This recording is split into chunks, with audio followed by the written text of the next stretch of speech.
Did you know that as we sail into our golden years, some of those cozy, familiar habits we've held onto for decades might actually be like silent anchors, weighing down the joy and ease we deserve?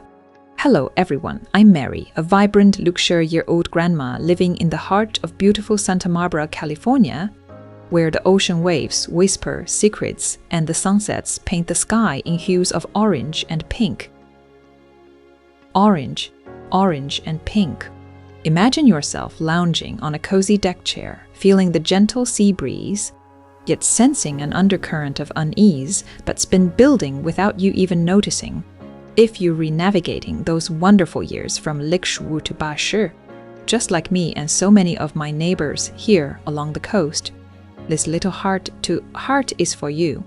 Today, we were going to explore 5 understated routines that slip under the radar for a lot of us seniors, things that seem harmless or even comforting at first glance, but oh, how they can dim our inner light, affect our bodies, minds, and spirits in subtle ways. I'm not here to scold or preach. Think of this as a warm chat over fresh-baked scones and herbal tea, sharing insights from my own journey and those of friends who have found brighter paths. These aren't your run-of-the-mill tips about staying active or eating greens. No, we're peeling back layers on those quiet patterns that rob us of confidence, peace, and that spark of independence we've worked so hard for. Stick with me, because by the time we reach that surprising 5th one, the one that flies right over most people's heads, you might just feel inspired to make a tweak or two that brings back a flood of vitality and regret-free days ahead. Let us dive in together, shall we? Let's kick things off with a habit that's like an old shadow following us around, clinging to grudges from the past that we've never quite shaken off. Picture it as lugging around a weathered suitcase packed with every hurt, from a long-ago family disagreement over holiday plans to a betrayal by a trusted colleague back in your working days, or even that sharp word from a former bridge partner that still stings. In our luscious terraces and beyond, it's as easy to justify holding on, thinking, well, I earned this resentment, it's mine to keep. But here's the heartfelt truth I've come to learn: the folks who caused that pain, they might have long since forgotten the details, moved on with their lives under the sunny skies of retirement communities far away, while you're left replaying the scenes in quiet moments, letting it simmer like a pot left on low heat. That kind of lingering bitterness doesn't harm them one bit. It seeps into your own well-being, ramping up stress hormones that can spike your heart rate, trigger unwanted inflammation, and even disrupt those peaceful naps we cherish.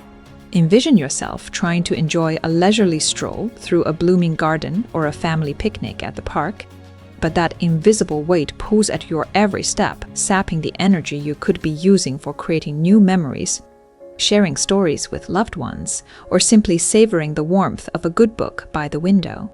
It drains the joy from what should be our most liberated chapter. I once had a touching conversation with a gentleman named Edward Tiserliu from right here in San Diego. He'd been estranged from his cousin for nearly several years after a mix-up over a shared family vacation property. The pride and hurt kept him silent, but underneath, he yearned for the laughter they once shared at summer barbecues. During one of our local senior center gatherings, we talked it through over coffee, and he finally mustered the courage to send a simple email. They didn't hash out every detail or pretend nothing happened, but they exchanged photos of grandkids, reminisced about old times, and even planned a video call. Edward later shared with me how it felt like shedding a heavy coat on a warm day. He slept better, smiled more, and reconnected with a piece of his heart he'd thought was lost. Releasing a grudge isn't tea about erasing the past or saying it was okay.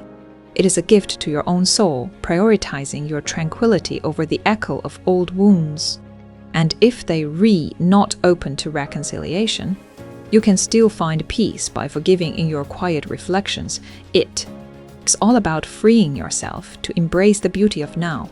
You have shouldered enough burdens, why not lay this one down and feel the lightness lift you up?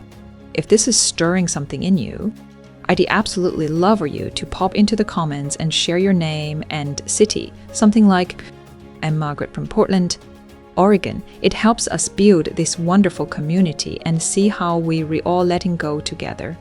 Shifting gears to another pattern that creeps in unnoticed, neglecting the care we give to our appearance, as if it no longer matters in this stage of life. Many of us start skipping the regular trips to the salon, wearing those reliable but faded clothes that hang a bit loosely now, or glancing away from the mirror during our morning routines, thinking, who's looking anyway? But darling, let me share from experience, the effort you put into how you present yourself weaves directly into how you feel deep inside, nurturing that sense of dignity and self-worth that's so vital as the years unfold. This isn't tea about vanity or trying to turn back the clock with fancy creams and trends. It is about respecting the remarkable story your body tells. From laugh lines earned at countless family gatherings to the grace of silver hair that speaks of wisdom gained. When you take a moment to style your hair just so, choose an outfit that flatters and feels good, or even apply a touch of moisturizer to keep your skin glowing, it's like sending a love note to yourself. You're still vital, still worthy of attention, still a force in this world. It straightens your shoulders, adds a bounce to your walk, and encourages you to venture out, perhaps to a lively farmer's market in Monterey or a casual coffee meetup with friends. Those small acts ignite an inner fire, reminding your mind and body that you're actively participating in life, not just observing from.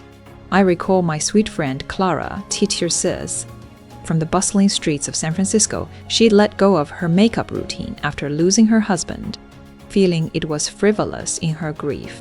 But during a women-s group retreat up in Napa Valley, we gently encouraged her to dust off an old favorite lipstick in a rosy hue. As she applied it, her whole demeanor transformed.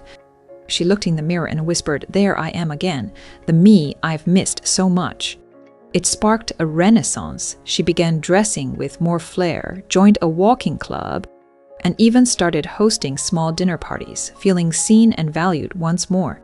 Ignoring this aspect can lead to a slow fade into isolation, where days blend together in monotony, but reclaiming it is a declaration of presence, a way to honor the adventures you've had and those yet to come. So treat yourself to that manicure, pick out accessories that spark joy, or experiment with a new hairstyle, not to impress the world, but to celebrate the extraordinary woman or man staring back at you. It has your life, let it shine through every detail. Hey, if you're feeling inspired by this, take a second to comment with your name and city. For instance, this is Henry from Chicago, Illinois, and let me know one way you're re-sprucing up your daily look. Now, onto a tendency that can really shift the dynamics in our relationships, the compulsion to always prove we rewrite no matter the conversation. As we accumulate a lifetime of it is natural to want to share our hard-won knowledge, interrupting a story to correct a fact, dismissing a younger relative's opinion on current events, or staunchly defending our methods in everything from cooking recipes to gardening tips. But here's a compassionate nudge. This drive doesn't foster the admiration we might hope for. Instead, it often builds walls, turning what could be delightful exchanges into tense standoffs that leave everyone drained. Genuine wisdom, I've found, blooms not from dominating discussions, but from the art of balance, knowing when to voice your insights, when to pause and absorb others, and when to embrace the evolving tapestry of ideas around us. Holding fast to being the expert in every room closes off opportunities for learning, stifles the flow of fresh thoughts, and heartbreakingly can distance the very people we cherish most. Your lifetime of experiences and insights is truly priceless, a wonderful asset. But when discussions become lively exchanges, it can sometimes limit the flow for those involved. Friends might choose other activities. Grandchildren could take a moment before reaching out, all from the strong presence of fixed ideas. I remember my kind companion, Arthur Tissergio, from Las Vegas, Nevada. He possessed great wisdom, with accounts from his Navy service that could enchant listeners, but his tendency to guide and enhance conversations led to fewer shared moments in his peaceful setting. His granddaughter mentioned Grandpa is quite brilliant, but relaxed talks often shift to guidance. Following thoughtful consideration during a serene outing we enjoyed, Arthur embraced attentive engagement, nodding frequently, inquiring thoughtfully, and appreciating varying perspectives. The evolution was notable, relatives connected more, happiness filled his space anew, and he revealed deeper contentment in forming links rather than leading. Humility possesses this gentle influence that attracts individuals, nations, tradition. It encourages kindness, aids advancement, and demonstrates that frequently authentic power resides in permitting others their chance. Select insight over ongoing discussion, and your witness bonds enhancing in manners that deeply fulfill your essence. Brannis, if this touches you, I'd be delighted for your participation in comments your name and city, like I'm Evelyn from New York City, New York, and how you reintegrating more humility into dialogues. Let's consider another opportunity for growth, stepping beyond routine comforts and welcoming fresh pursuits. It's straightforward to maintain patterns like consistent morning meals, revisiting beloved old movies in calm afternoons, or engaging with the same familiar circle at the nearby cafe, particularly when novelty appears challenging.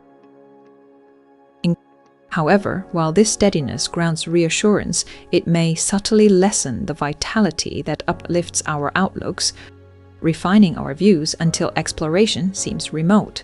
Embracing innovation can be one of the most rewarding choices in later stages, nourishing the intellect with inspiration and the essence with excitement.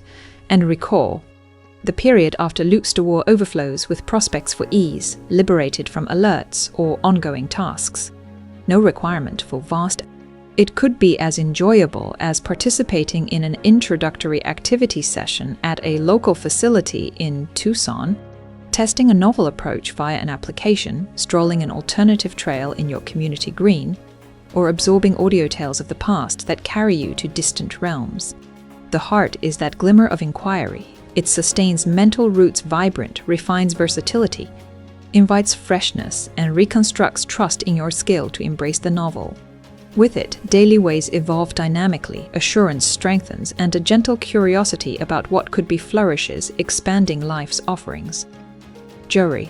My valued associate Sophia Tissers from Seattle, Washington, adhered to customs, evading technology until a damp day class at her library unveiled electronic reading. She paused at first, noting this suits the younger set, but upon trying, she absorbed volumes, entered digital discussion groups, and arranged an independent journey sparked by a tale. It's akin to unveiling a vibrant new segment. She radiated the alteration wasn't the tool. It was validating her potential for evolution, shifting routine into endless potential. Maturity does at her lessen your inherent curiosity, viewing something as beyond me limits horizons, but acceptance expands them, ushering delights that maintain your participation and liveliness. Welcome with enthusiasm, not compulsion, and observe your surroundings flourish in pleasing paths. Absolutely. Offer your views below, your name and city, such as, "This is Frank from Houston, Texas. What innovative pursuit are you considering?" And here is the fifth, commonly underappreciated, believing we must manage all independently, considering support as an addition to our capabilities. Whether inspired by robust autonomy cultivated through eras of self-sufficiency, thoughtfulness regarding others, or an appreciation of time as its effects, numerous benefit from collaborative approaches, sharing observations at wellness visits, engaging assistance for maintenance that enhances coordination, enjoying accompanied travels on active paths with moderated pace, or distributing loads that support. This balanced perspective is a mark of wisdom. It opens avenues for shared experiences, supports wellness, and cultivates meaningful connections, all enhanced with thoughtful invitations. You've directed occupations, supported relatives through variations, and prevailed over difficulties that would test most. You've abundantly merited welcoming aid with appreciation. Seeking help is a mark of intelligence and self-care, a way to safeguard your autonomy while strengthening ties with those who care. It also gives others the fulfillment of being needed. Your son or daughter lighting up at the chance to run errands, a friend bonding over fixing that leaky faucet, or a community volunteer feeling valued for their aid. Consider my walking group companion, Walter Tisher-san from Denver, Colorado. He prided himself on DIY everything until a minor fall while clearing snow led to a sprained ankle. Reluctantly, he asked his neighbor for help with yard work. And what started as a chore turned into weekly chats over lemonade, rebuilding a friendship he'd let fade. That single request fostered trust, laughter, and a reminder that life's load is lighter when shared. Demonstrate your savvy by recognizing when to say, "I'd appreciate a hand." It amplifies your resilience, draws loved ones closer, and ensures you are thriving, not just surviving. Loving these connections, comment with your name and city, for example. I am Gloria from Atlanta, Georgia. How are you welcoming help into your routine? In closing, dear friends, you've arrived at a season deserving of profound clarity and unbridled contentment, not one shadowed by ingrained habits rooted in fear, pride, or mere inertia. Each of these 5 insights, while seemingly minor in isolation, collectively sculpt the quality of our everyday existence, influencing how we rise each morning with renewed purpose. For those of us between 65and80, this is our moment to recalibrate, leveraging the profound wisdom we've gathered to introspect, evolve, and embrace growth. We're re-illuminating these paths not in judgment but in solidarity, highlighting how releasing them can usher in waves of energy, assurance, and delight. 听时素质本质 and just decisions. Once you spot them, the power to change is yours, leading to brighter smiles, deeper breaths, and nights of serene rest as you rediscover the art of truly savoring life. Ponder this. Which habit are you prepared to release, and what liberation might follow? So much vibrancy awaits. Don't let outdated patterns claim even a fragment. We're journeying together, one insightful step at a time. Thank you for spending this time with me today. Your voices are treasures. Please share in the comments what resonated most and your plans to weave it in. It inspires me endlessly. If this touched you, hit that like button, subscribe for more, and share with someone who needs it. Your encouragement fuels these meaningful conversations. Until next time, take good care.